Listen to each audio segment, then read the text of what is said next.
All right, is worship leading a spiritual gift? There's several different sections in the New Testament that usually get lumped together when you talk about spiritual gifts. So this would be like Romans 12, 1 Corinthians 12, Ephesians 4, apostles, prophets, evangelists, shepherds, teachers. And then some people even confuse 1 Corinthians 14, which is like manifestations of the Spirit, not gifts of the Spirit.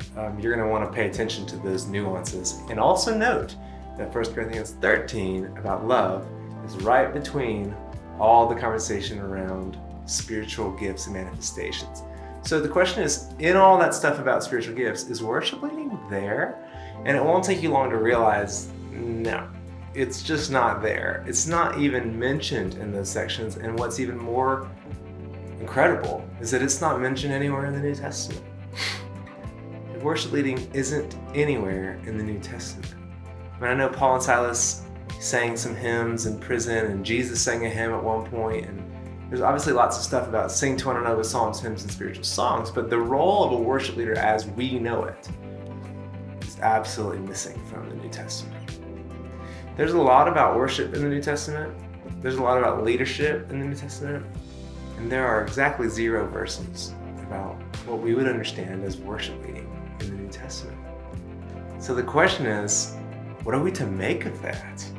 Because worship leadership today is a big deal. I mean, the worship leader has as much influence, as much time in the corporate gathered body of Christ as the senior pastor a lot of times. What do we do about that? Now, historically, there was never such thing as like a hired worship leader who was given their job because they were so musically gifted. We're the first generation in church history to say that because someone can lead musically, they should lead spiritually. That's never happened before. And you might go, well, in the Old Testament, there were all those musicians who were appointed to play. And what about 2 Chronicles 20 with Jehoshaphat sending out the musicians?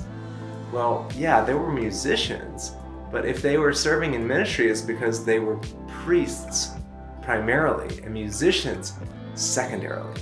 We're the first generation to ever flip that and say, because you're musical, you must be authoritative spiritually. That's never happened before, and that's an alarming thing. Because to be a priest in the Old Testament, for instance, you had to be from the right family, the tribe of Levi. You had to train from 20 to 30, then you could serve from 30 to 50, and then after 50, you would train those younger guys. Pretty different today. Nowadays, you just get on YouTube and you get on stage. Nothing to do with character, everything to do with competency. So the question of, is worship leading a spiritual gift? No, but leadership is. And worship leaders should be those who are leading people in worship on and off the stage, with or without music.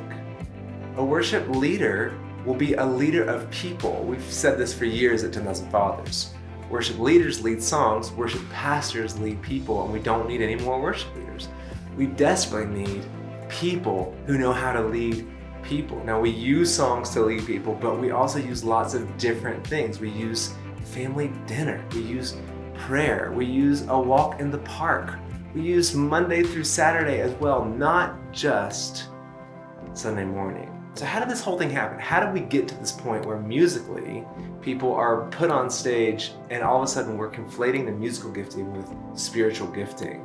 Well, it happened in the late 60s, early 70s when some very spiritually gifted leaders like John Wimber, who launched the Vineyard movement, he was an incredibly gifted apostle and prophetic leader who was a decent musician, and he wrote some half-decent songs. So as an apostolic prophetic leader, he would lead these songs. And this was the first time that people saw, whoa, there's a musical component connected to this apostolic prophetic component in this, contemporary worship renaissance that happened in the late 60s. And all of a sudden, skip a generation, and now you've just got, we'll just take the musical gifting, never mind the apostolic and prophetic gifting. This is the problem, see. The greatest gift you can give your community is the person you're becoming. That has a lot more to do with you actually fanning into flame the spiritual gifts God has put in your life and not over inflating the importance of the musical gifting God's put in your life.